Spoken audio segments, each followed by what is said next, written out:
In this video, I sit down with the head of Mindful Wing Chun, Sifu Nima King, for one of our many catch-ups on things training.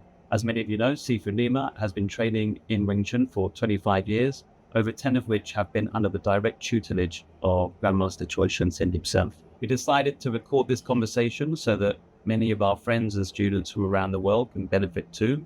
Today, we jump into the wonderful world of fascia and why new science in the area is helping to explain why our particular method taught at Mindful Wing Chun and as passed down to us by Grandmaster Chu Shong Tin is so effective.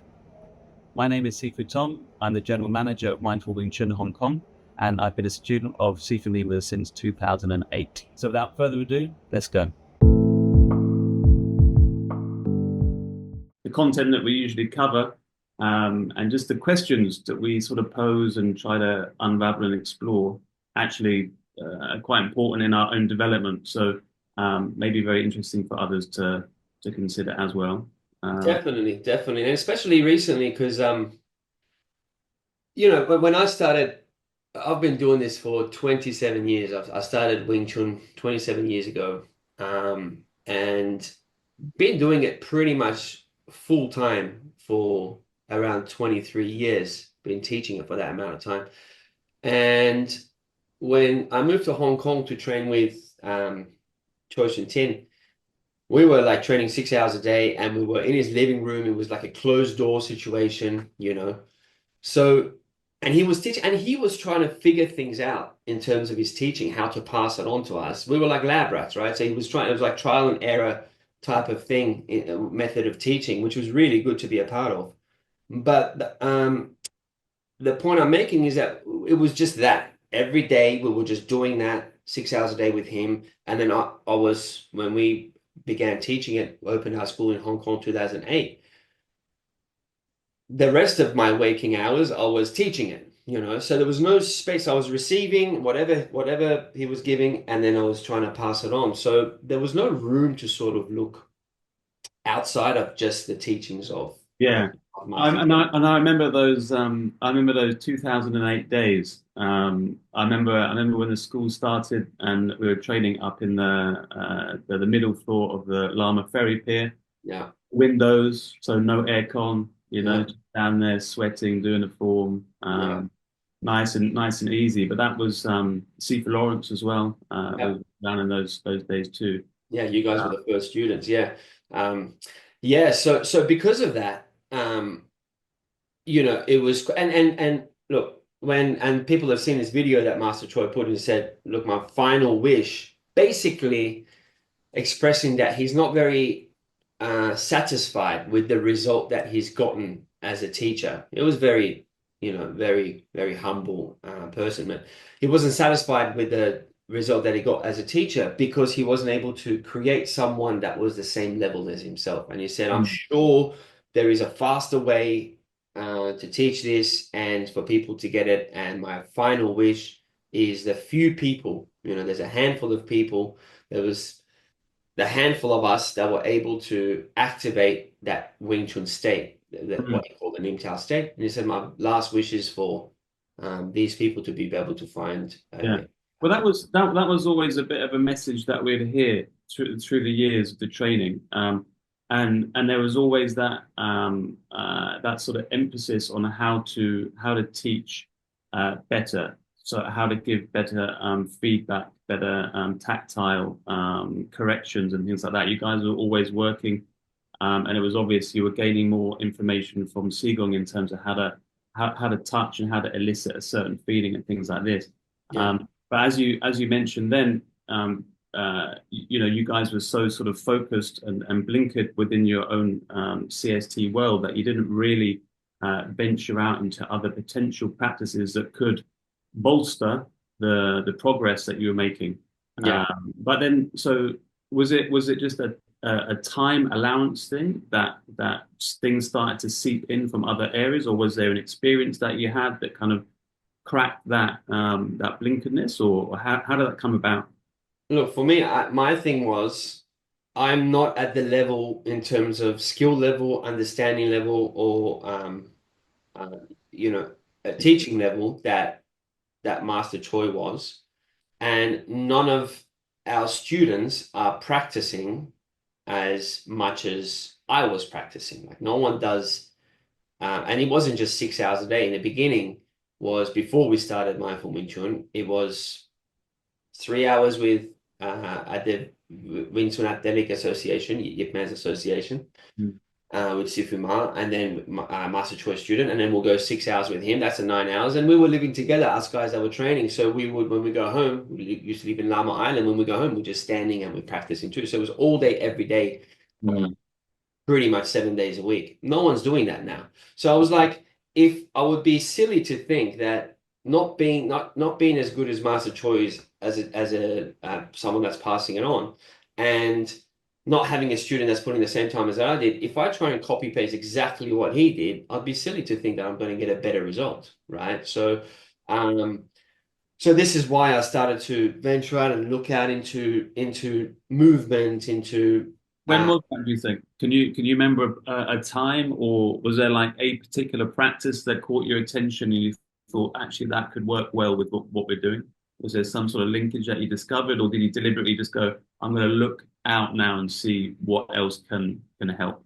well, it began actually with when I started to look into fascia. And this was with Tom Myers' book, which I think it was 2001. He released this book called Anatomy Trains. I know you've read it. I know Miguel's read it. A lot of us have read it. So that sort of changed a little bit in my, because, Chu Shong Tin was he tried to keep things quite scientific. And if he didn't know something, he'll say, look, I don't know. This is my hypothesis, but I don't know. So it's very interesting. When they republished his book and they released the book, I remember there was a week where he posed a question. He wrote a question in there was an empty book. So it had the covers, but it had nothing printed inside. It was like a sample. So on the first page, he wrote a question, and everyone that came in, he asked them to read that question. It was in Chinese, so we couldn't read it, but they translated for us to read that question and try to answer it. You have a week. It was like a game, and give me your answers within a week. So a week came, and different people had different answers. And then he said, "Look, my hypothesis," and the question was, he's standing on that. It's like a trolley. It's like a wooden board, and the wheels are not like a skateboard that they can only turn in one direction. They're on a swivel, so they can go 360. So it's very wobble. Just to get on top of it and not fall is difficult. Yeah, And he would stand on this thing, and you would push on him. And granted, when I pushed on him, I didn't push as hard as I can, but I was pushing. I was pushing enough that if it was someone else on the ground, they would still probably either lose balance or have to lean against me, right? And we would push on him, and he's standing upright, and the wheel's not moving, the board is not moving. So he's like, according to Newton's third law, this shouldn't happen. So what's happening? What is yeah, it that I'm doing, right? People had these different theories. We had one of, Jeng, one of the ladies that yeah. was quite good in the internal aspect of the art. Her husband's very, very, very much into physics. He came up with a theory and all of this. Actually, he's the one that challenged Master Choi when he was saying, I don't absorb force into the ground. He's the one that prepared the board, the wheelie board. Right, right. Anyway, so Master Choi said, my hypothesis is that we're tapping into ligaments. I'm tapping into the ligaments. So it's so important to relax the musculature so we can use the mind, use what he called the Ling Tao. Ling Tao, just the intention that he, translate it into intention into English. Use a Ling Tao to tap into the ligaments directly. And he said, just like birds, birds, their legs are they're not very muscular, their legs and their feet. Yeah, But like think about an eagle or just any bird, in relative to the size and the weight of their body. But yet they can stand and walk around and support the weight of their body. So he said, I believe when we tap into the ligaments, use the mind, it's got to be it's got to be a live human. So it's got to do something with the intention and into the ligaments. The mm, ligament can act as a sort of a texture or a material that is not like wood, metal, something like that, that it doesn't have to necessarily absorb force directly, but it doesn't also buckle, it doesn't rebound force back like the Newton's third law type thing. Like, But you're saying that his idea was you have to tap in with the mind to the ligament. yeah, so you basically can't do it if with a corpse. If you look at the ligament of a corpse, it wouldn't work. This was his hypothesis, right? But Mm. I honestly believe that if he was informed about fascia, so this was 20 years ago. If he was informed about fascia, the information that's out now, let's say just in the last 20 years, um, he would have said it was the fascia because, and that's what would like to take the conversation today a little bit because um, it explains so many aspects of what he was doing, what we are doing, what we're teaching, the feeling that we express when we say, it the holisticness, the interconnected. I've been using this word interconnected for over a decade, right? He would use yak gao yeah, one whole thing. He said it's always one whole thing. At the end of his teaching, the last 5 years, he would keep saying, look, it's so let's say you're throwing a punch or a kick. He says, you don't feel your arm. It's not your arm. He will say, forget your arms and legs. There is no arms and legs. It's all one thing. Be like, what is he talking about? Is that a Zen koan? Is he trying to sound esoteric? And what does that mean? But I hope we can get into today uh, Yeah. how we can utilize the understanding and the information that's out now about fascia to explain a little bit about what's happening and why is it that we feel the way we do. And I think if we can do that, well, for myself and for us and our students, we have certainly seen a much faster progress because it is a bit of a paradigm shift in the way that you make the connection with your own body and the way that you visualize or you feel your body in a different way. Yeah. Yeah. Okay. So can I just ask a question one step backwards from what you said, just to get an insight into Qigong and his world.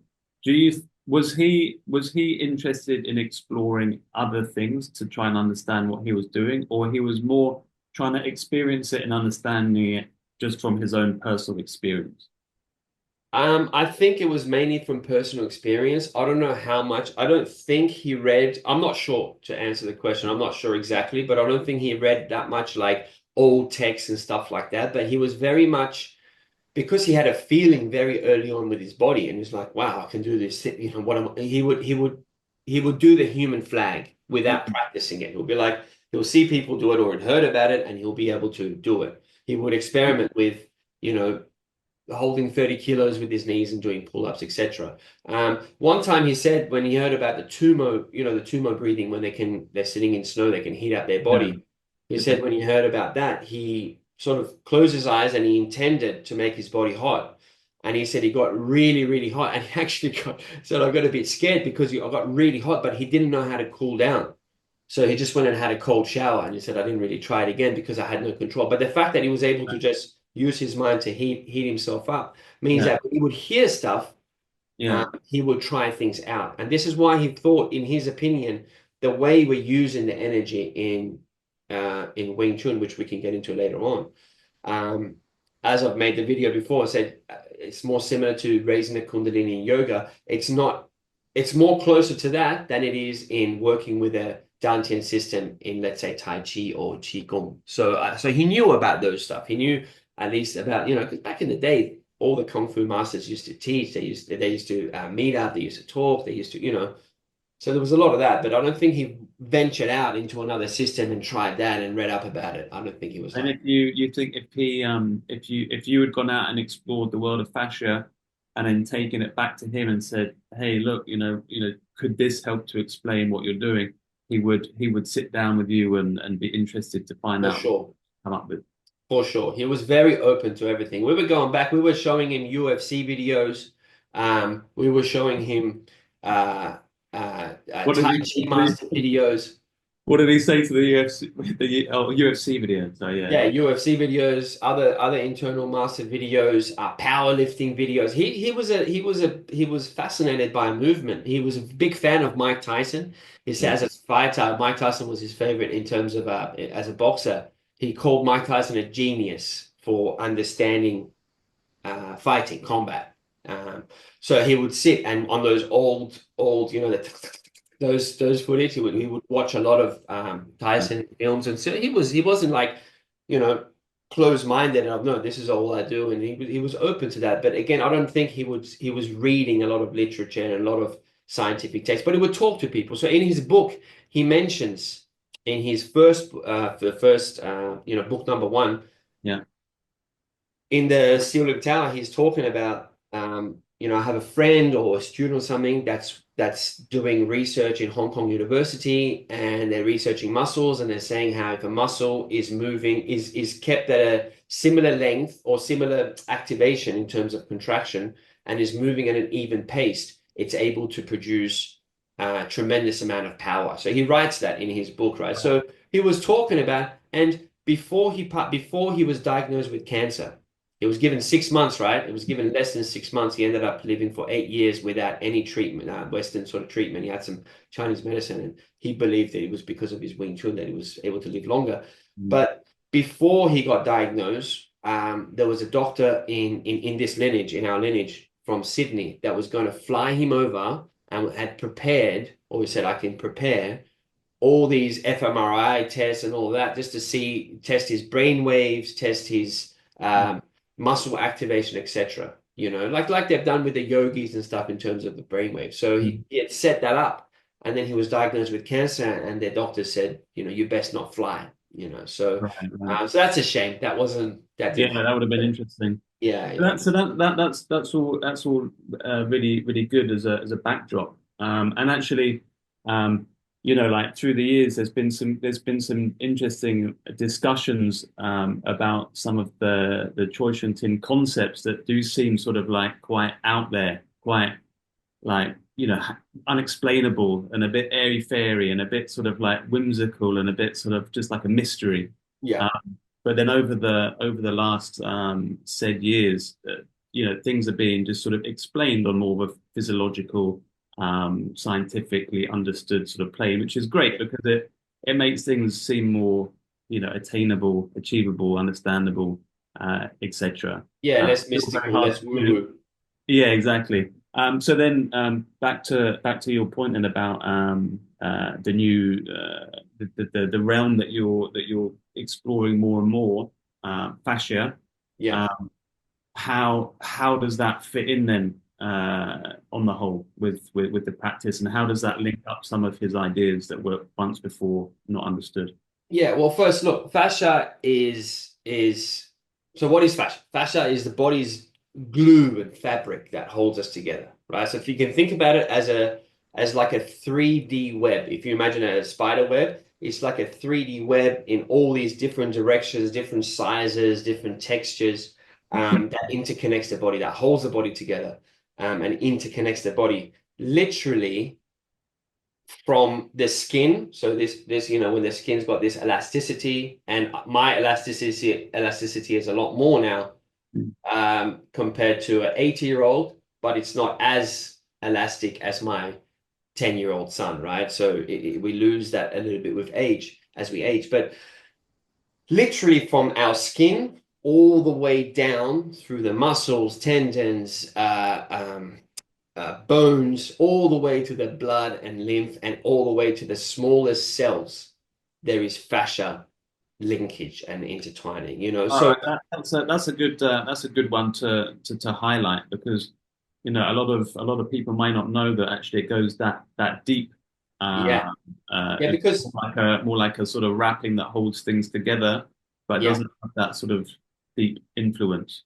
yeah, and usually people talk about myofascia, like myofascia release. We do foam rolling to release the myofascia. This term has come around. I think in the last decade, anyway, in Hong Kong, there are myofascia release places where you can go do it. It's not a massage; it's a myofascia release type of thing. You know, people. Quite So surface level then, if you're, you know, if you're talking about how deep it can go. exactly, exactly, and that's why with a practice like what we're doing, yoga done properly, you know, you can go overboard with yoga and overstress and lose stability, etc. Overstress, but and injure yourself, etc. But with practices like these, you are getting into the depth of the body that myofascial release can't get. You know, it's not just surface. But doing surface stuff, like for example, there is a lady called, there are a lot, but there's a lady called Jill Miller. Yeah. She works closely with or she's worked closely with, or you know, collaborated with Tom Myers before as well. And Tom Myers, by the way, he's been doing this. He's the OG of fascia. He's like the, you know, if it was boxing, he's the world champion, undisputed world champion of, you know, and he's the one that sort of influenced the work of many people. And that now this fascia movement has got a lot of momentum. But he was the one that, especially with his book Anatomy Trends, that really changed. Even people, even the giants of the industry, like Stuart McGill, which I know he helped you a lot when you were going through your back stuff. Stuart McGill is well, I can talk about him you can talk about him for hours and hours about what he's achieved and his understanding of the biomechanics of the body and the spine in particular. But Stuart McGill, I was on a webinar with Stuart McGill and Tom Myers, and Stuart was saying, Tom, you know, that how you sort of helped me to pivot my thinking a little bit when he introduced fascia, and so he even influenced Stuart McGill's work and people of that caliber. So Jill's work with that. So Jill Miller, if you YouTube her, she's got stuff. She's very good for myofascia release stuff. So someone that you follow. So that's good. That stuff is really, you can get pain relief and all that kind of stuff and reshape the superficial fascia or myofascial layers. But which will, of course, everything's interconnected as we'll be talking about, which will affect the deeper layers as well. But with the practice that we're doing, you are really doing it from, I believe, from the cell out to the skin. That's what we're that mindfulness aspect. So Which can you talk a bit about how the Wing Chun practice, the Chu Shong Tin lineage practice, can affect the deeper layers of fascia? And what do you mean when you say it can do yeah. that? So okay. So now we know that within fascia there are at least 6 times, but 6 to 10 times, depending which part of the body, 6 to 10 times more nerve receptors than there is in the muscles, which means the fascia interacts and talks to the brain and the central nervous system at least 6 times more than the muscle. So when you're feeling pain, chances are that it's fascia. Chances are that it's muscle and fascia or just fascia. Mm-hmm. Right. Mm-hmm. So what are we doing? So what is the, in terms of the if we had to explain to someone, okay, well, what are the attributes of or where should I start? How should I practice? So we say posture is important, to keep a very balanced, open posture.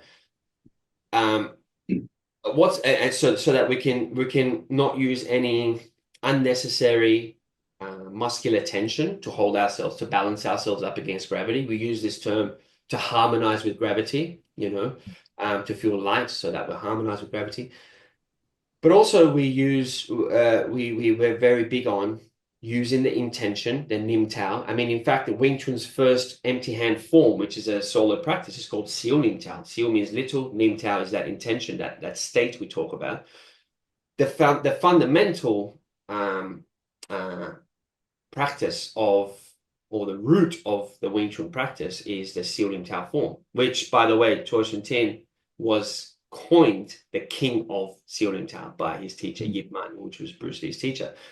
So he really knew his shit with Seal Nim Tao, right? But the whole point of Seal Nim Tao is that mind-body connection and integration. What are we trying to do with the intention? We're trying to release all the unnecessary muscular tension and to try to infuse the entire body with the mind, with intention, so that we're literally feeling a holistic, interconnected unit, rather than the way I explain it sometimes I say, imagine you have Play-Doh, the Play-Doh that kids play with. If you have if you want to try and make a human figure with a Play-Doh, rather than just rolling out one for the torso and then two little thin ones for the legs and two little thinner ones for the arms, and linking them together, that's how usually people feel their body. So when someone's standing there and doing Silam Tao, they might feel, if you take an inner snapshot, they're like, yep, this is my right arm. It sort of connects to my body here, my left arm, my legs. There's this sense of separation, and usually that's because of floppiness, inactivity, let's say, where their mind can't penetrate.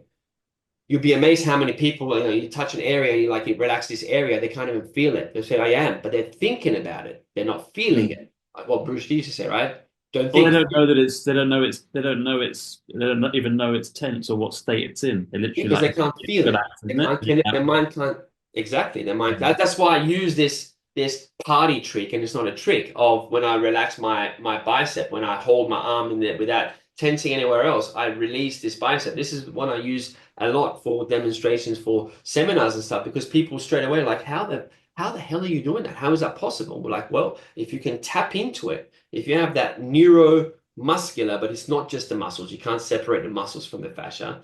You can't separate anything from fascia, but if you can really get that connection, remember what I said, at least 6 times more connection between the fascia and the nervous system and the brain compared to the muscle. If you can make that connection, then you can make the release. So some people, or if it's tense, if I hold it tense, everybody can, if you don't have no pathology, no injuries, you can tense your bicep. But when you tense it, you're just feeling the gross, crude, tense, tightened up area as a disconnected unit. So now this certainly feels disconnected, or as a separate thing, like the Play-Dohs I talked about, compared to my torso.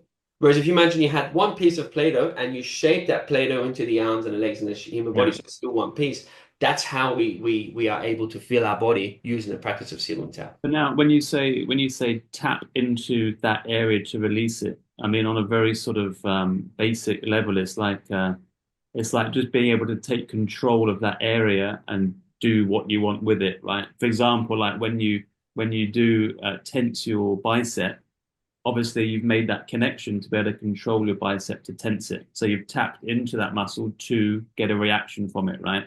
Yeah. Right. So you're tapping it, and sometimes those connections are not there, right? Like when I was younger, I couldn't raise. Actually, I struggle to do it now. Raise one of my eyebrows, but I would sit. I had this period. I'd sit in the mirror, and I can do it. I can do it to an extent, but that took some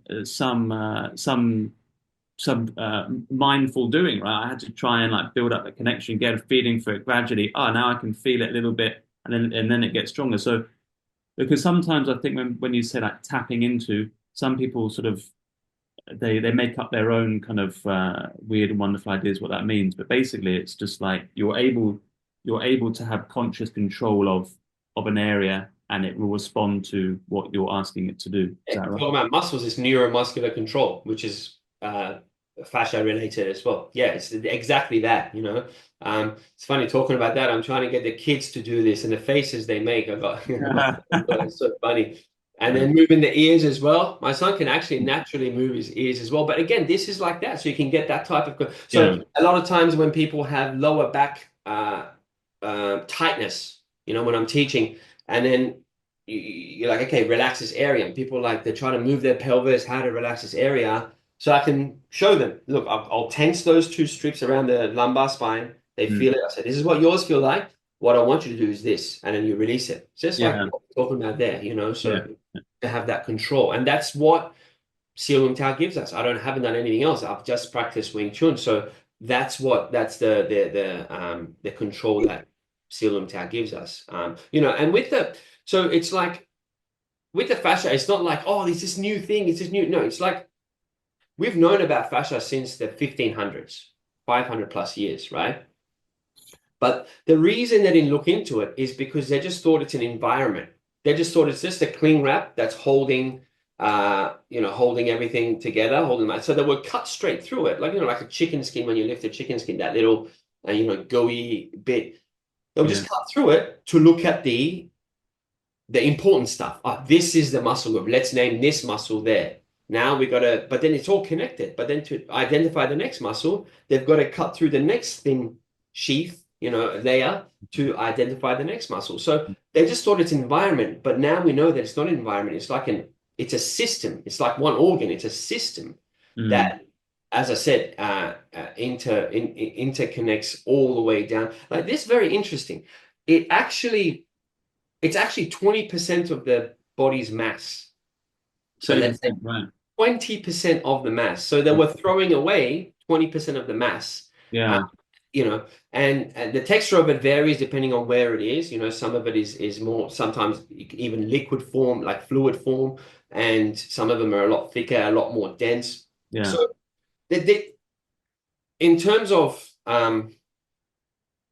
in terms of the qualities or the attributes of fascia, and I think this is a good thing to go into to explain, because we want to explain, or he wanted to explain, Chu Shong Tin, my teacher, wanted to explain why is it that he's able to do what he's doing? Why is it that at 80 years old, weighing 54 kilos, skinny as, zero muscles, why is it that he was able to have that much power compared to us, where at the time I was training with him, I was 21, and I was more muscular, stronger, and I wasn't a match. I couldn't even stand and withstand his force. It wasn't even a battle because it would pick up my whole body. So, fascia itself, let's say it's got three properties. So one of them is viscosity. Viscosity is like when the attribute of, if you slap water, right? If it's a still water, like a Uh, lake, and you slap it and it hurts the hand, that sort of, you can take that as viscosity. So it's got this hyaluronic acid. I can't say it right, but it's got this, and this thing changes texture. So for example, at the moment of impact, when a child is falling and they break fall naturally, they go like that, and they stand up and walk and they're not hurt, they haven't fractured any bones. That's that acid. That momentarily, for a split second, hardens like that, slapping the water. right. And the faster the speed of, for example, imagine if you're jumping into water, if you're belly flopping, you Yeah. would jump into water. If it's just from the corner of from the edge of the pool down, you would belly flop, even though it's not going to be pleasant. Yeah, well, it's not going to be pleasant, right? But you certainly wouldn't want to do it when we go on junks, when we go on the boats in Hong Kong here from Yeah. the second floor. You wouldn't want to belly flop there because you're really going to feel it, right? And it's because you're moving at a lot faster, so there's more viscosity in Mm. there. There's more effect in there. So what the viscosity of the fascia does is that when it can change form, change shape, and then slowly comes back to the form that it's in. So George and Tim would say, when we strike, this is what we teach, right? When I'm striking something, most people in martial arts say you're very loose, very relaxed, that kind of loosey relaxation. And then just before the moment of impact, you tighten, right? You tighten so that your wrist doesn't buckle, so you have that tenseness. Mhm. But he would say, no, we don't want to tighten. And look, a good boxing coach or a good martial art coach, I don't think when they say tighten, I don't think they mean to tense and flex, localize, concentrically flex, localize muscles. But there is a tightening at the end. Whereas for George Dean, it's like, no, we don't want it. We want to keep the same state from the beginning to the end through the impact. I don't know. My hypothesis is possibly if we can tap into, if we're utilizing the fascia and we can keep, like what he wrote in his book, which is what I said, to keep the muscle at the a same level of contraction. Let's say it's impossible to keep exactly the same level, of course, but to not go from nothing to something like that extreme, that perhaps we're tapping to the viscosity effect of that the fascia has, and that's what protects the joints. Like when you look at the Mayan tribe, the African tribe, the Mayans, you've seen there's videos there, and perhaps I will borrow videos from here and there and put it, we can put it on this so people can get a visual that haven't seen it. But they jump up and down without Yeah. bending their legs. And it looks so weird. Oh, Without any bend, they jump up like 4, 5, 6 feet in the air and they keep boing, boing. It looks like it's a fake spring. Whereas I would have to go down, load up, and jump the old school way. And then, so the amount of muscle contraction I need to get not even that high, as mm. high as them, compared to them just going like that, Well, you wouldn't be able to do too many of them because you'd fatigue quickly because of the you'd whole fatigue quickly. activity. Exactly. So perhaps they're using, and that's more the elasticity attribute of the fascia. Maybe that's not the viscosity. That's more the elasticity. So that's the other attribute of fascia, the fact that it's, and you would have very elastic, I think, fascia in terms of the amount of running you do, right? What was your recent run you did? You had a competition recently, right?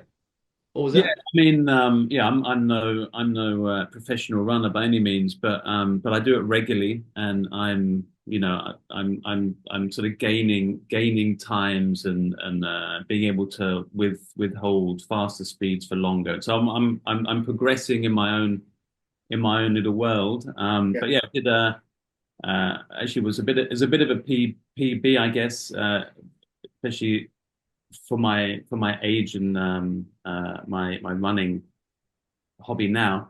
But that was a half marathon. That was I managed. I was aiming for to withstand a 440 per kilometer pace. I got 446, so I came in at like 1 hour 39 or something like that for a half marathon. So that was one of my fastest attempts. Yeah. Um, And but this yeah, is straight after, and you just had you had a personal best in swimming as well, right?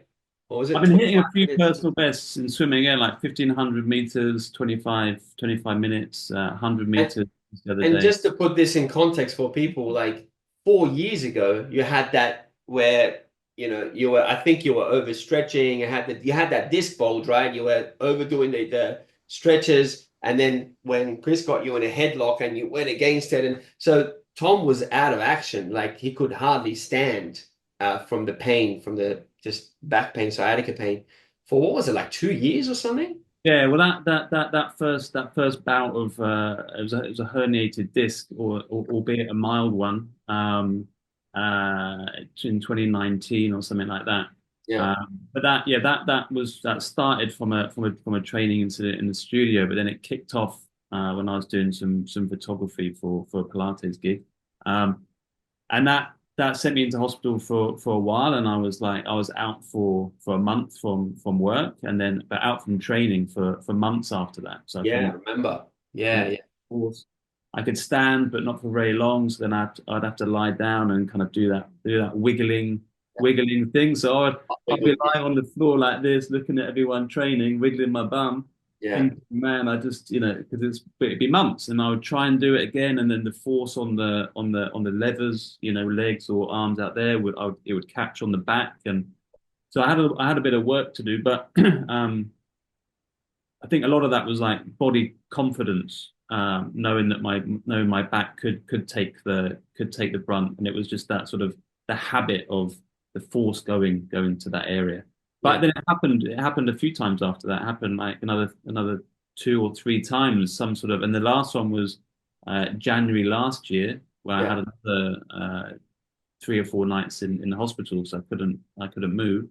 yeah, So last year was like getting back to some sort of sense of fitness and just trying to be very strategic and patient with it, building up the distances, etc.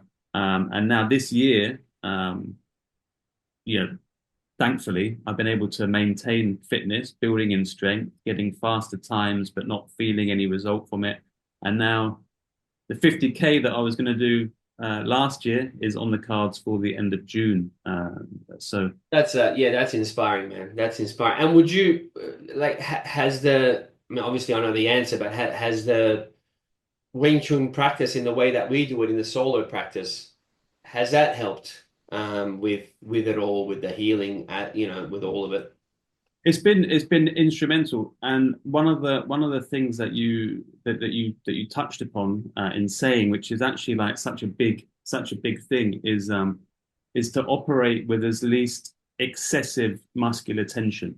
So back in the day, there was some talk of operating with as little muscular tension as possible, right? So as much relaxation as you could muster. And I was like, okay, I just got to relax, relax, relax. So don't do anything that might provoke tension in the body, right?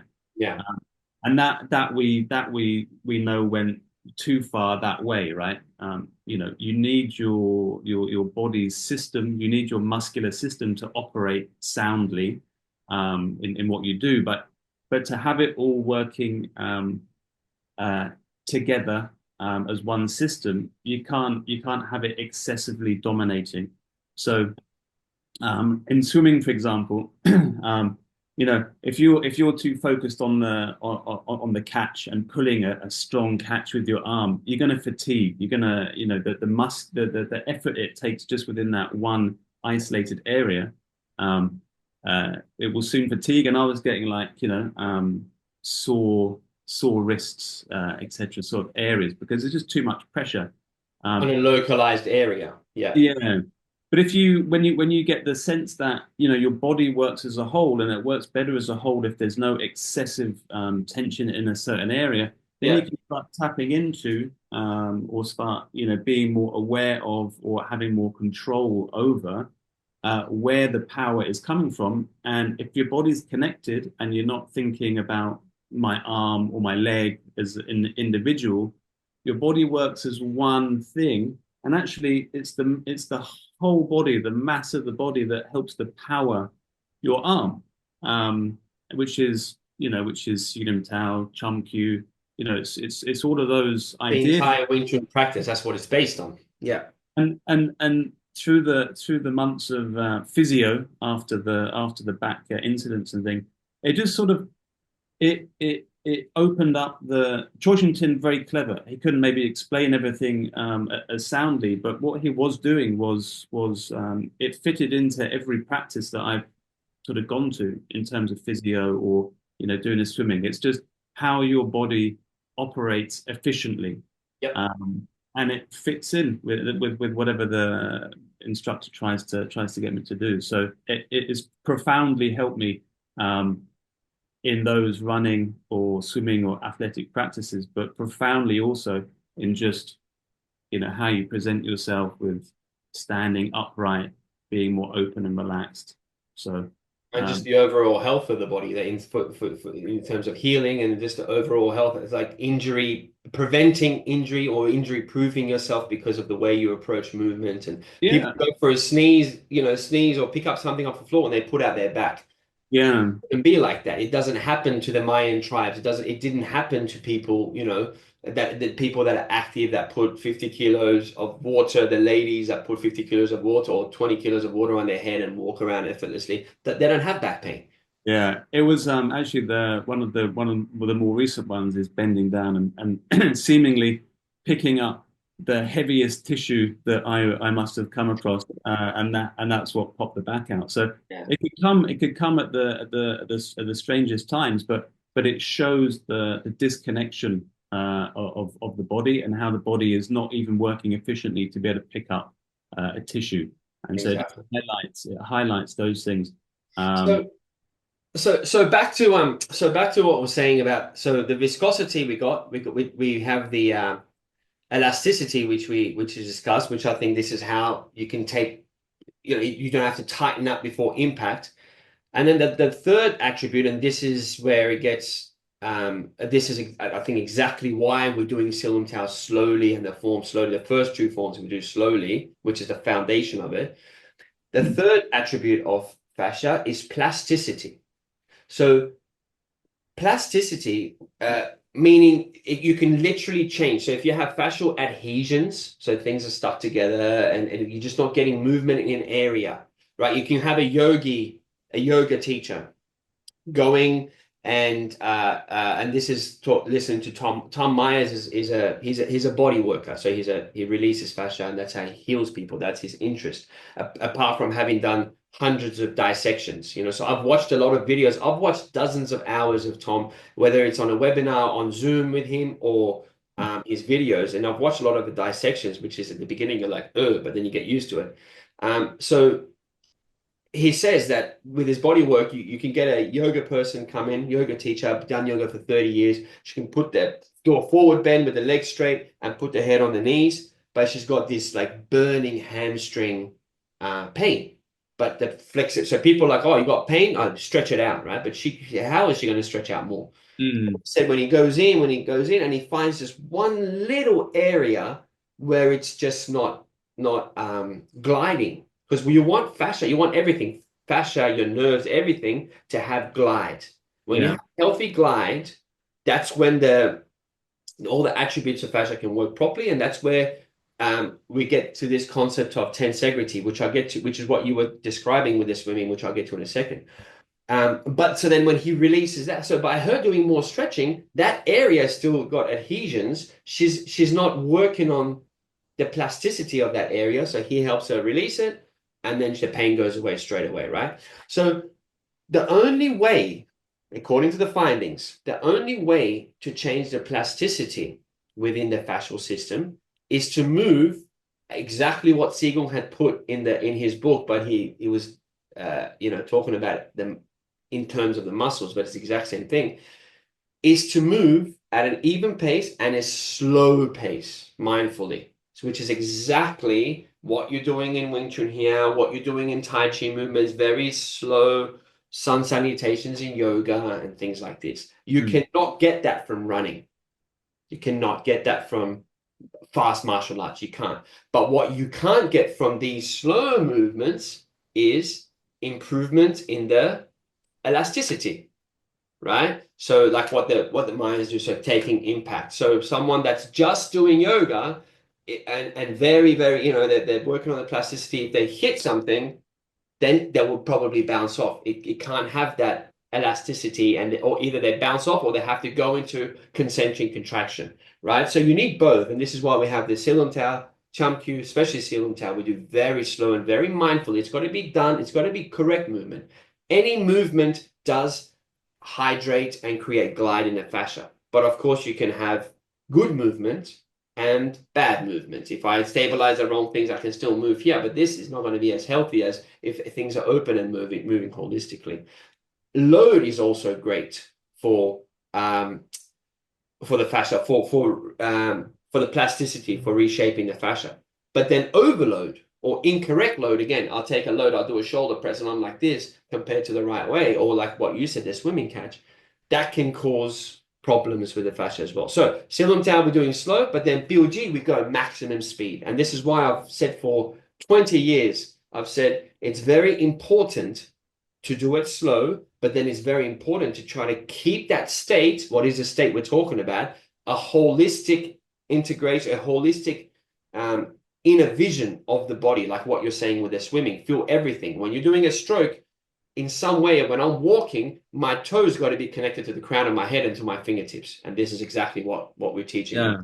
Do it slow, but then keep that state and do it at speed. So then you're getting the plasticity and the elasticity according to the findings. Now, what you were talking about and what I just touched on there, this concept of tensegrity. So if you imagine a spider web, when a fly flies into a spider web, the entire web takes the pressure. There is no one localized area, like you said in the swimming, with the wrist or with the shoulders gassing out.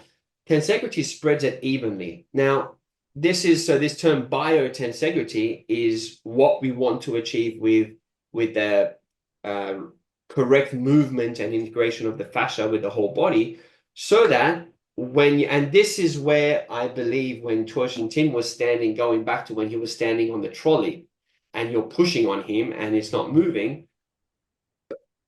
This is just a hypothesis. This is just a theory, but perhaps if you could tap into the fascia and use the mind to spread the force evenly, and then because you're alive, you can somehow, you're not just a spider web, you're having tension, you can start to do micro movements to offset the incoming force, but you're taking it rather than trying to take it like this, you're taking it with that biotensegrity that is the fascial system.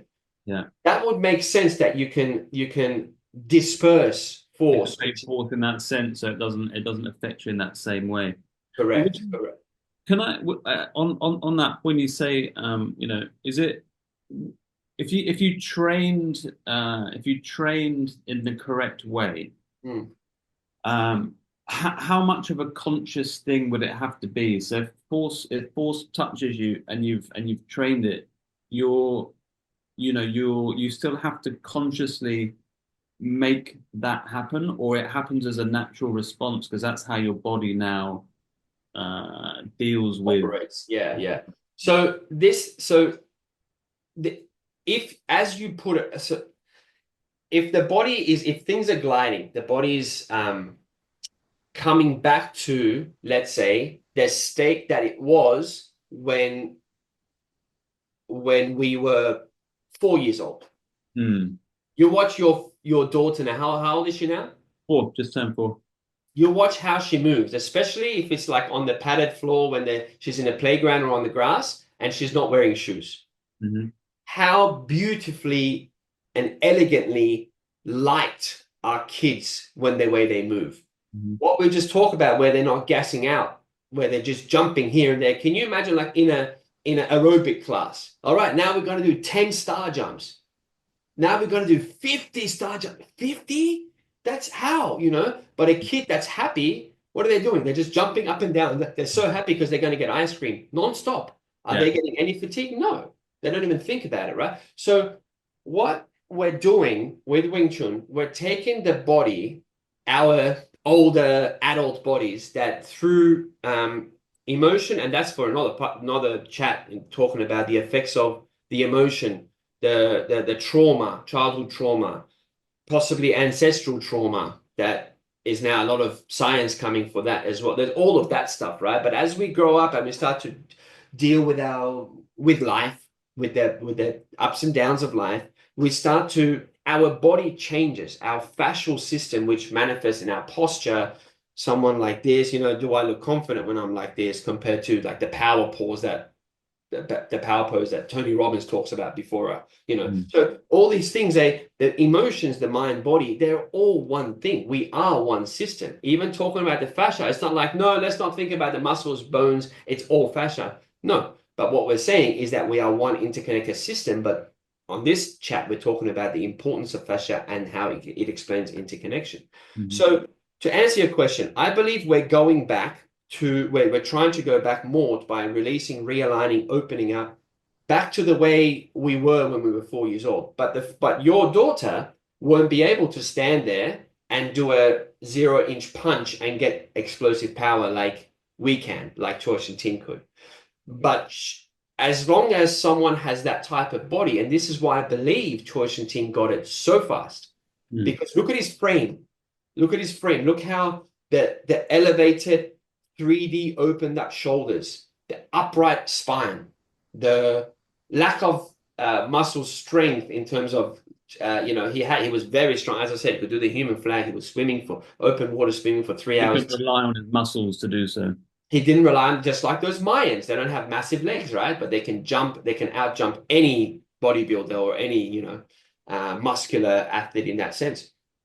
So So I believe so to answer your question of, do you have to put it on or naturally? So the way you would move your body in everyday life, and not having to put on your Wing Chun state to, I don't know, walk or lift something, naturally you are less injury prone because you're walking around like your 4 year old daughter, because your natural things are gliding naturally more effortlessly without having to think about it. Yeah, And she the prerequisite to be able to then infuse the mind with the body and to be able to coordinate the fascial system, the muscular system, the joint system, the musculoskeletal system with intention to create a result, whether it's effortless force of circular force with a bong sao, whether it's a 1 inch punch, whether it's whatever it is. So I think both.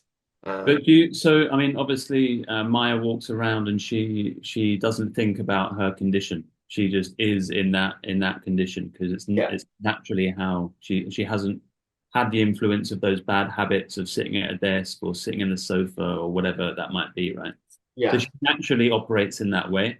she hasn't refined her movements in a Wing Chun sense. So if she does a punch, it's it's like it's like that kind of stuff, right? So she hasn't refined that to get a good penetrative power or Yeah. anything like that. But she doesn't have to think. Like I test her elbow force, and she's very powerful Yeah. in movements, and I try and stop some of her movement. She's not doing Wing Chun stuff, right? She's pulling her hand away, Mhm. and I can't feel where that force is coming from. It's like it's coming from the whole thing. But she's not conscious of doing that. That's just how she moves, right? Yeah. So, the thinking is that we have to relearn and do things to get our bodies back to that sort of original state that maybe they were made for, right? Yeah. So maybe we have to be more conscious of maintaining that and not letting old habits come back in, like excessive muscular activity when we do a certain movement. Yeah. So maybe we have to be more conscious along the journey and then gradually less and less conscious as we get more attuned and back to that state. Because for things like swimming, right, it's so based around like technique, proper technique. And there's so many things like you could spend a session like thinking about, okay, the recovery Catch the stage, that stage, the rotation.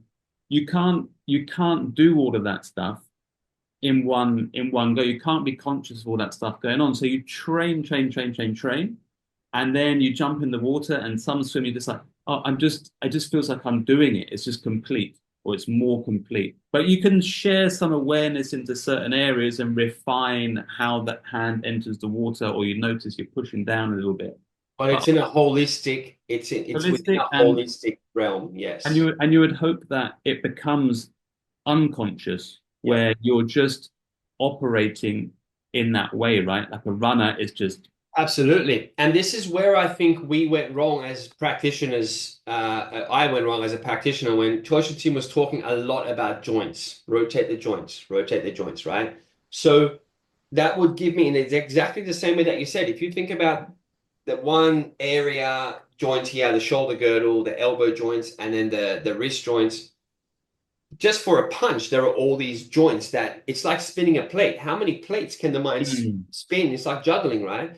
In mm, the beginning, so he's like, okay, so relax this area. You can see that hundreds of videos out there how he's doing the tactile correction to release these areas. mm, But then I got to a point, and this was his teaching, but he was trying to give us an insight because at that level that I was at back then, quite tense and couldn't relax, the whole body couldn't stand very well for a prolonged period of time. He was just giving me an insight to what release or relaxation in an area feels like. What I should have done and gone, okay, that's what it feels like. How do I copy paste this understanding globally? But what mm. I was doing incorrectly, what I misunderstood is I would just work on that. Well, I'll work on this for 4 hours today until I Yeah, get this, So I was actually localizing rather than globalizing, let's say, the yeah, feeling within my body. yeah, And yeah, and this is so um, in terms of um, the feeling, going on this as well, in terms of the feeling of body, when I was doing something like this, I would begin getting a sense of heaviness in my feet. I've mentioned in videos before how much foot pain I went through yeah, when I was standing, because we were standing on half floor, we were standing 6 hours, hardly moving. So, getting a lot of foot pain, knee pain, stuff like that. mm, And I felt a sense of heaviness. Before I thought heaviness is good. You want to feel rooted. You want to feel, that's kung fu. That's so you can have a good base to strike.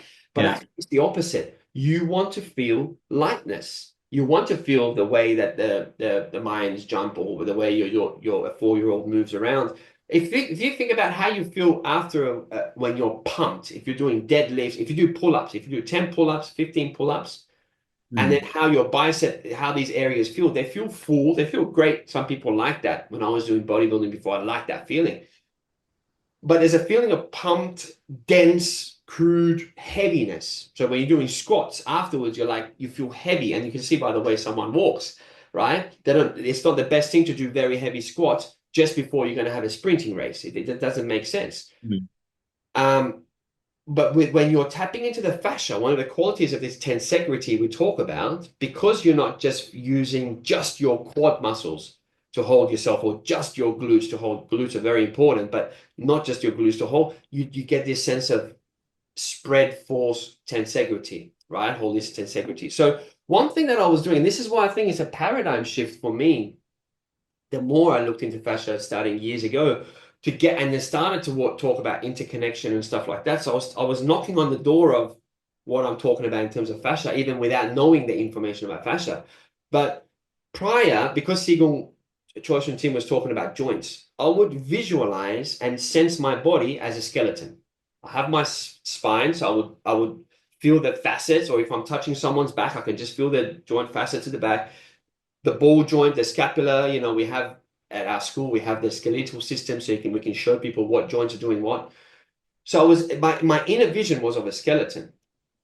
When you're lifting weights, right? And this is a proven science now, where they say when you're like, if you're doing a bicep curl, to actually focus on that muscle and to intend that muscle to tighten and just isolate and work, you actually get a better effect. It's better for hypertrophy. It's better for the growth and the strength of that, because you're making that neuromuscular connection. But when you're walking on the beach, you want to suck your stomach in a little bit. There's some, you're a single guy walking around. Oh, you see some nice, attractive girls. What do? You puff out your chest, you hold your stomach in, you go like that. Your lats naturally, at the tone of your muscles, becomes a little bit tighter naturally, because you want to look muscular, and that's the look, that's the vision we have. So a bodybuilder, probably the relationship, the way that the system of their body that they're tapping into and they're visualizing as that's my body, is the muscles. And we got the posters, we have the muscular system poster, that's the way they would see themselves. And we have the skeletal system, that's the way I saw myself. But then now, if you bring the fascial system into it, if you think about an interconnected web, that is how I'm viewing my body now. So I've got that web that's holding. So the way I see my spine is I more see the discs and the spinal cord. This is how I visualize my spine. So it's a soft jelly-like. Yes, it's got facets in between those, and it's held by the rib cage, and it's held by the interconnected web. So everything is like a tensegrity model, and that gives me a sense of lightness rather than heaviness. Yeah.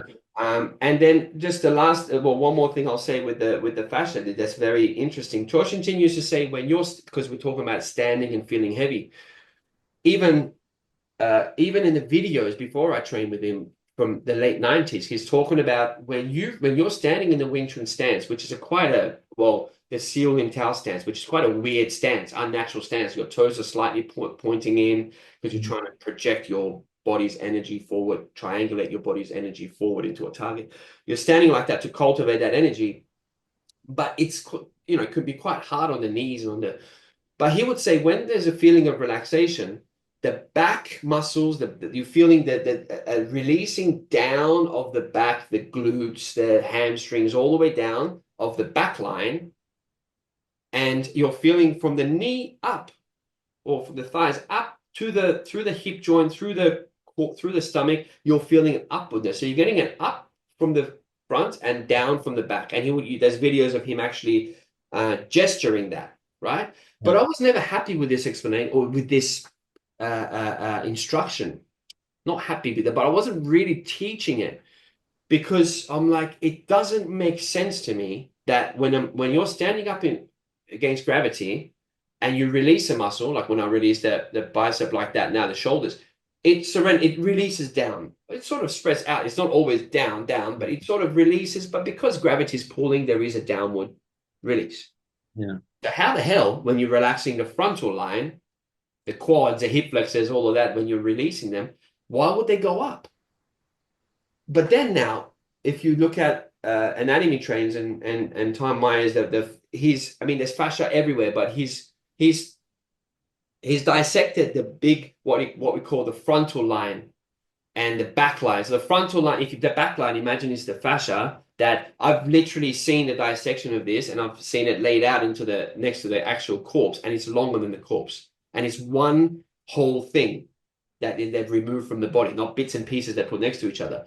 And it starts from underneath our toes, runs all the way up, all the way up, all the way up, through the back of the neck to the front here. So it's that long. The frontal line is from the top of the feet that come all the way up on the inside and connect to the neck here. So they're two very long, and then you've got the lateral lines, which he calls the core. That's his understanding of the core, etc. But my point is that this made light bulbs go off. Hold on. What we're feeling, and which results in lightness, evenness, tensegrity, interconnectedness, that Chu Shong Tin's instruction was because of it was his own feeling, and he was trying to make us feel it, is what if we're getting that release, that concentric contraction release that makes us feel heavy, and getting a glide in the frontal line up and in the back line down, which is what majority of the people, in terms of posture, they got a shortening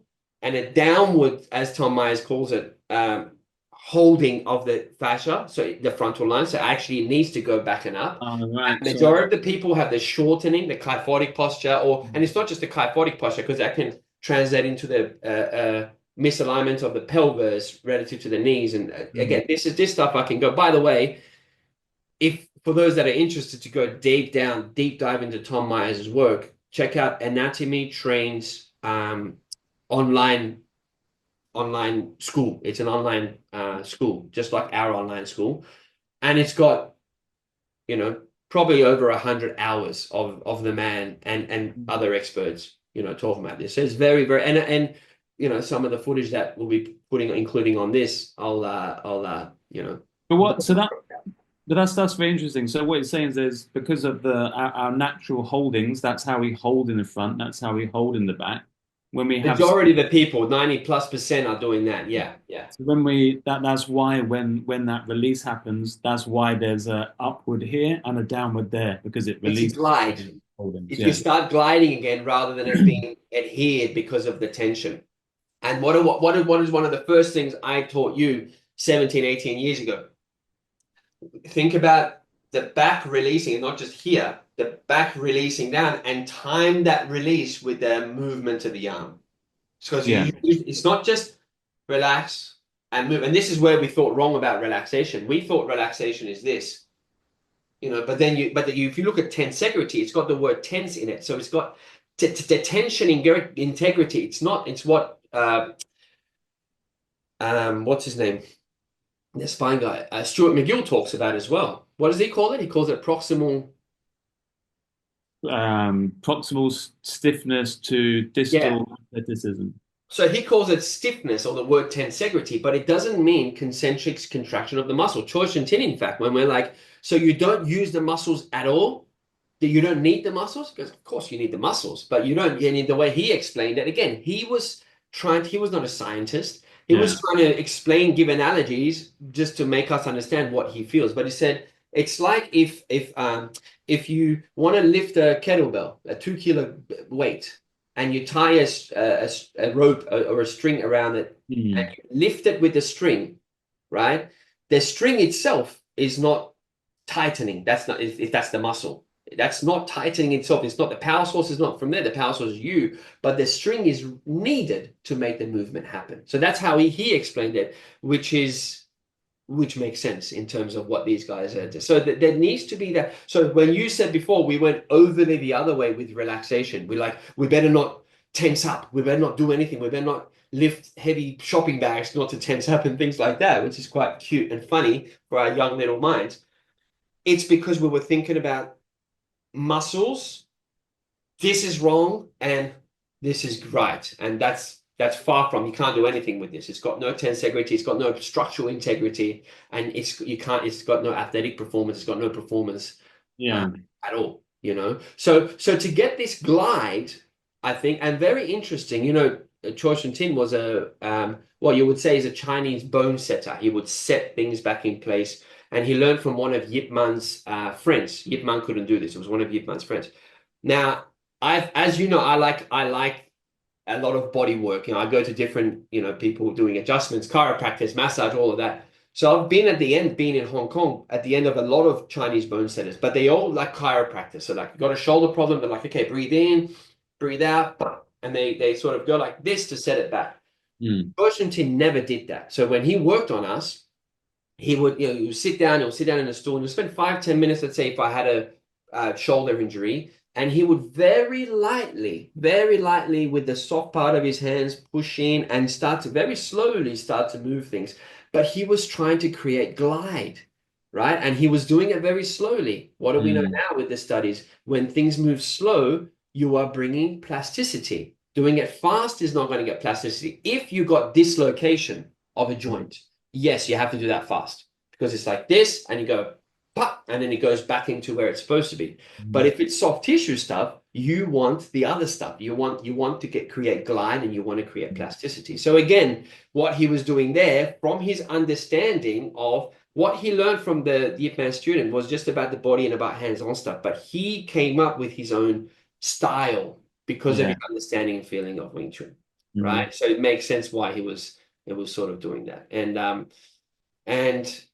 man, how long have we been going for? 8:15 we started, so Yeah, so it's a pretty long one. So I mean, we can start maybe for another chat. We can start going down the path of now the hypothesis for our way of energy cultivation, but basically, simply put, I think now that we know that the fascia has 6 to 10 times more nerves and conversation, yeah, with the nervous system and the brain, and that's what we're using our intention. And it goes all the way down to the blood, all the way down to the cells, to the bones. Now, if you Google or if you go on ChatGTP and say, "Is there fascia in Google?" Maybe it will be a little bit different because you get. But if you go to ChatGTP, because I tried this a couple of months ago, and mm. you say, "Is there fascia in bones, or is bone made of fascia?" It will say no, but there are fascia connected to bones. But Right. actually, Tom Myers, so you got to stretch the terminology of, or the thing of fascia a little bit to go, the bone has fascia, but it does. It's got fascia properties and qualities.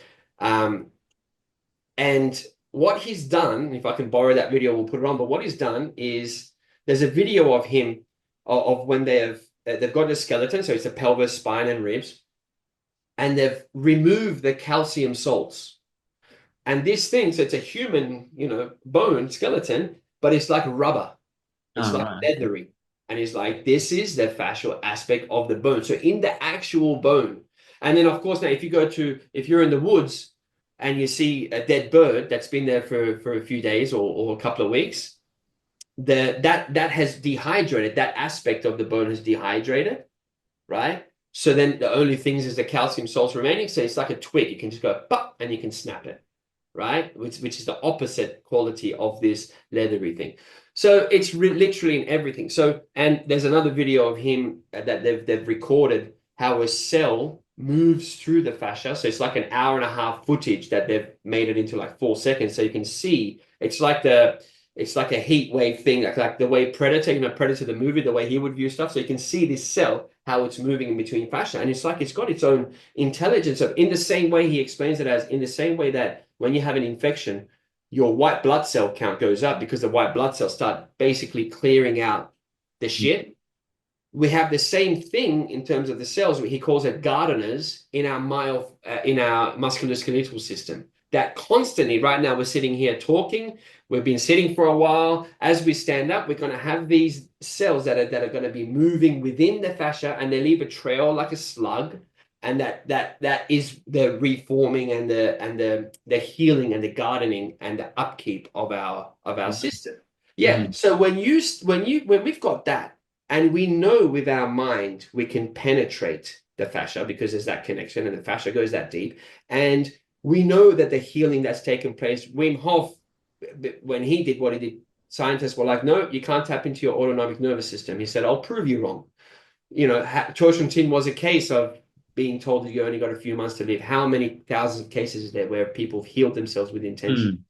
So there's all of that. So the connection of the mind, and that's why he called the energetics of what we do in Wing Chun Nim Lik. Nim means intention, Lik means force. So he said, I think it's easier for people to understand rather than thinking that we're tapping into this mystical thing, that it's the mind that is controlling this energy, and it doesn't have to follow the Chinese meridian lines and points. and he called it explosive, meaning you can use your mind to go from this hand and both feet to come up through the torso to this hand. So you make it rush this way, make it so it's like that's why I use the word flow in the last 4 or 5 years, right? Because this really is a flow. Flow of what? Flow of your intention, and the energy follows your intention, which I think is linked to fascia. So I can go on and on about this, but I think Yeah. we've Well, already I mean, it just in the obvious result of this is that it influences the teaching of students, and the results and the explanations, and how you give feedback, and how you set someone up to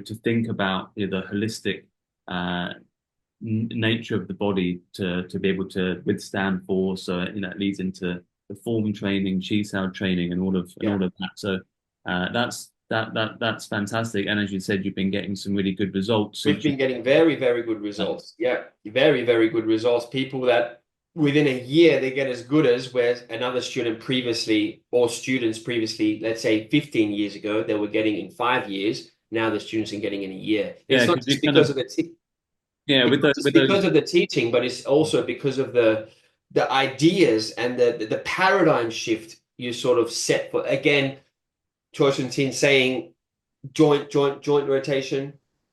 I still use that as an analogy and a visualization at the right time. But yeah that was a teaching for many years, and I misunderstood it, and I viewed my body as a skeleton, which helped to some degree, but I was missing a big piece, which is the tensegrity skeleton. yeah. Well, it's a bit like that, isn't it? It's like before everything was broken down a bit more, a bit more localized, and then the idea was to kind of try and bring that back. Yeah, Where now it kind of goes the other way, where the holistic starting point is there, and then yeah. you can use those localized things as a way to help the person sort of fathom the idea and have an understanding. But that isn't the thing in and of itself.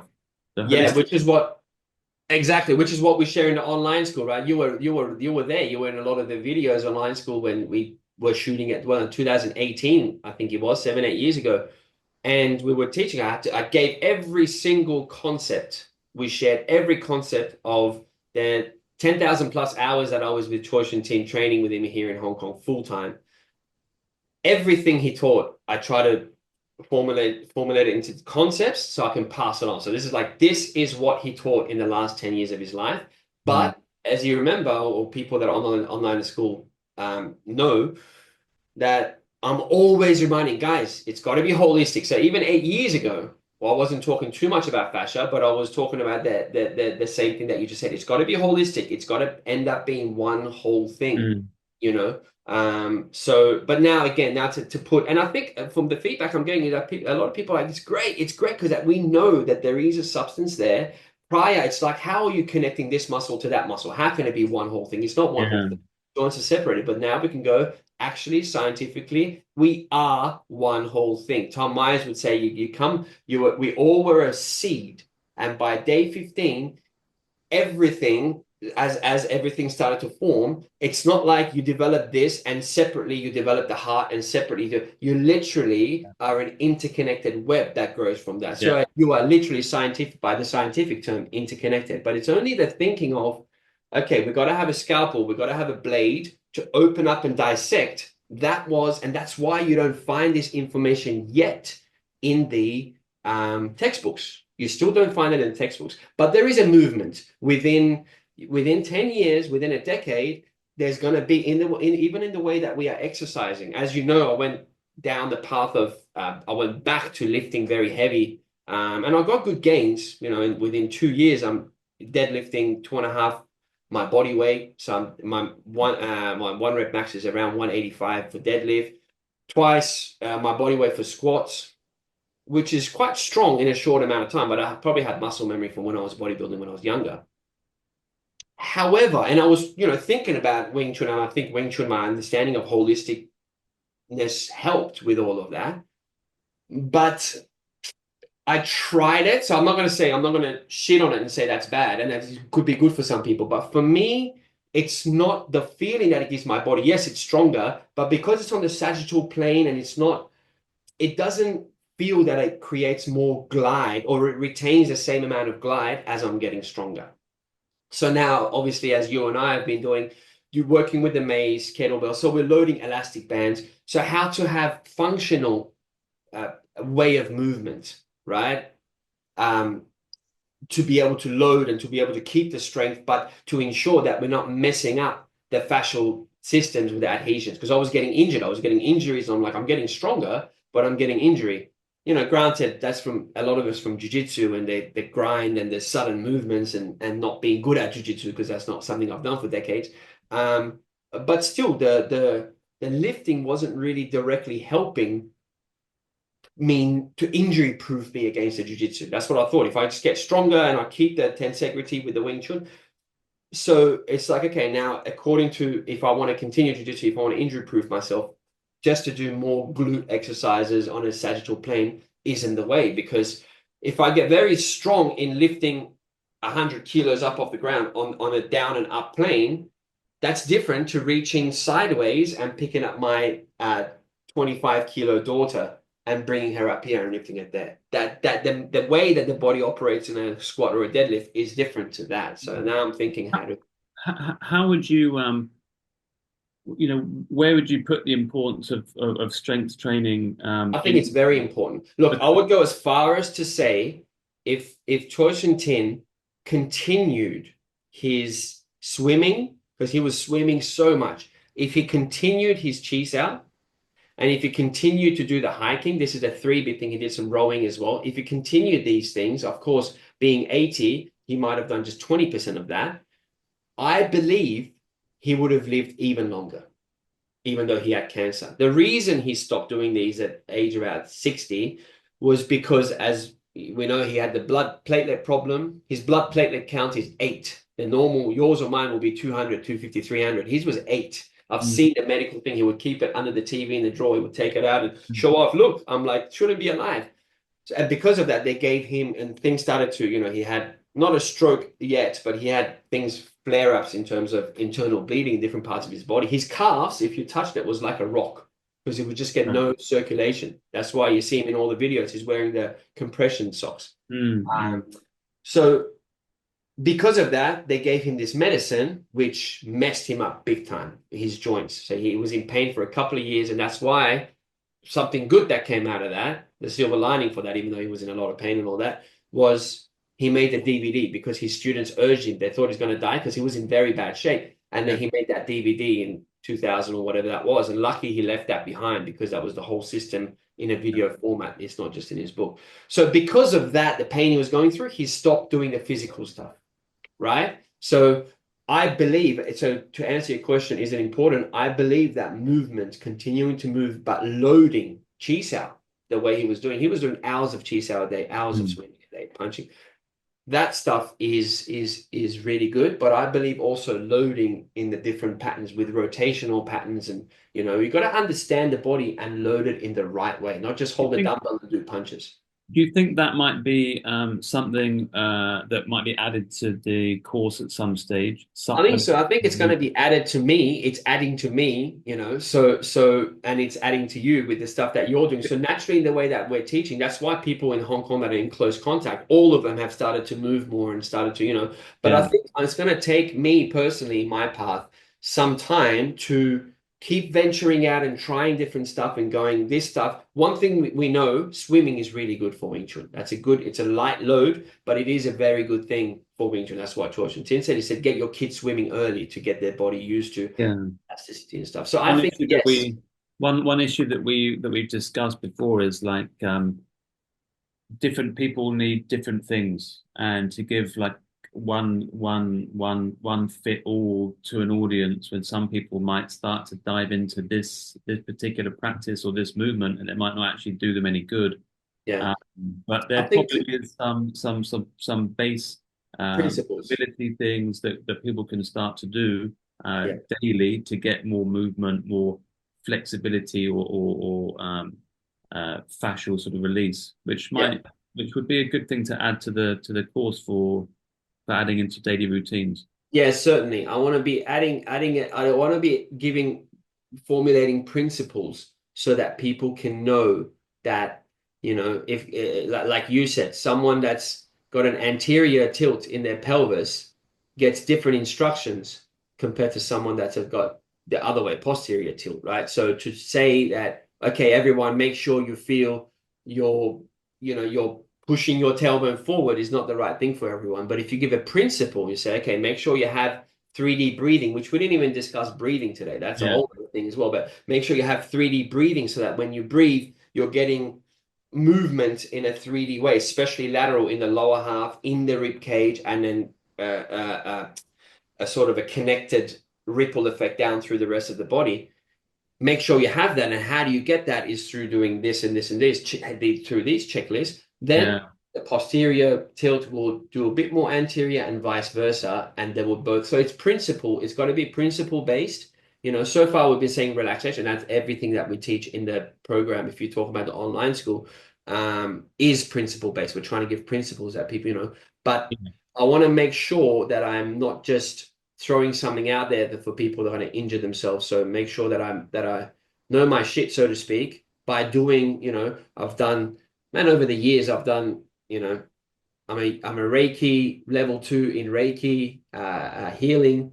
It's out of there sort of, and this is Usui Reiki. This lady's from the lineage of actually Usui Reiki, the creator. She's very good in Hong Kong. Mm. I've done dynamic neuromuscular stabilization (DNS) from the Prague school. These Mm. guys work with Olympics. These guys works with baby pathologies. These guys work with the elderly, with people in Parkinson's, MS, etc. You know, I've done the first 2 levels of that, and these are not because I'm going to become a DNS practitioner, I'm going to start doing Reiki healing, but all of these adds to my system of understanding. I've even gone and dabbled in fighting monkeys. Joseph is he's a great guy. We went to Japan a few years ago and did his thing and had a lunch with him. We had a great discussion. I wish that was a podcast because we had a great back and forth with our ideas over lunch in that weekend.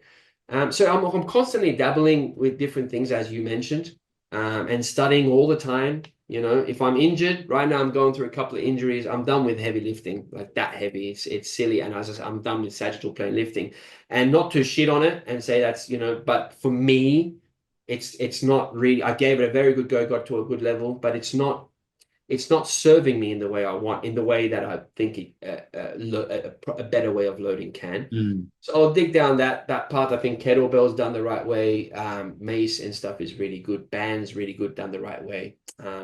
So definitely is on the cards. And I know you're doing a lot of you're venturing out into the stuff. So this is great. The sort of main teachers, me, yourself, Laura said. So the main teachers, we are dabbling with different stuff, and I want to do the trial and error. I think that's the thing. I'm so confident, without sounding arrogant, in my ability with Chu Shong Tin Wing Chun and in the control that I have in my body, that I know I'm not gonna mess myself up. Famous last words, touch wood. I'm not gonna lift that heavy anymore, but mess myself up venturing down a movement pattern thing and trying that out, and I'm not going to get bad habits because I'll always come, because this is my grounding, this is my foundation, this is my root, CST Wing Chun, which, as we've discovered, which is mentioned today, brings the body back in a balanced, interconnected thing. So Mm. we will keep venturing out, doing stuff, borrowing, research, information, stuff like that, in the hopes that we can really fulfill Choi Shing Tin's last wish, which is to find a faster way and get more reach, so that this method of Wing Chun, or Wing Chun itself, which is how it's supposed to be done, can really benefit as many people as possible around the world, be it someone that just wants to correct their posture, get rid of pain, get better understanding of their body, or go deeper into the meditative and even spiritual aspects, which is, working with the heart energy and stuff, which is for another podcast or for It's another chat. amazing. It's amazing to chance upon a practice that can transcend and teach you so much about everything else that you might do, because it's movement, and everything that you might do is Yeah. movement, breathing, or whatever related. And so It it's ticks many quite, boxes, that's for sure. yeah, Yeah, yeah. and it saved my life on many levels, but won't go into that. But it literally saved my life, saved my mind, saved my emotional and mental sort of health. in the very important stages of my life that I needed. So and that thanks, and that's in the thick of the teaching when I was in the thick of the teaching of in Hong Kong with Chu Shong Tin. So for Yeah. me, there's a relationship of this thing saved my life. Yeah. And I know it can help lives, not just on a relax a little bit more, but on a real profound way, which I know it has done for you as well, and we know many others. Yeah. So almost um, there's a duty that I feel that there's a drive that's behind us that is just moving towards Yeah. helping others and But sharing. there's a lot more, as you said, to talk about, and there's a few topics in there we can go into. If people find this one interesting and helpful, then we can do more. Yeah, so drop a comment. Just comment, ask questions below with your findings. I'm sure hopefully this gets, maybe Tom Myers will see this, and maybe we can have him on our channel because I know he did a podcast with my good friend Andrew. I was on Andrew's podcast, and Tom was on Andrew's podcast as Good well. So dynamics, right? Yeah. yeah, there's a link there. So yeah, if there's anything I said, experts out there that disagree, but put it in there. Let's start a thing with this, and yes, definitely happy to do follow-up ones as well. Always good to chat to you, bro. Great. Cool. Cheers, man. All right. Nice.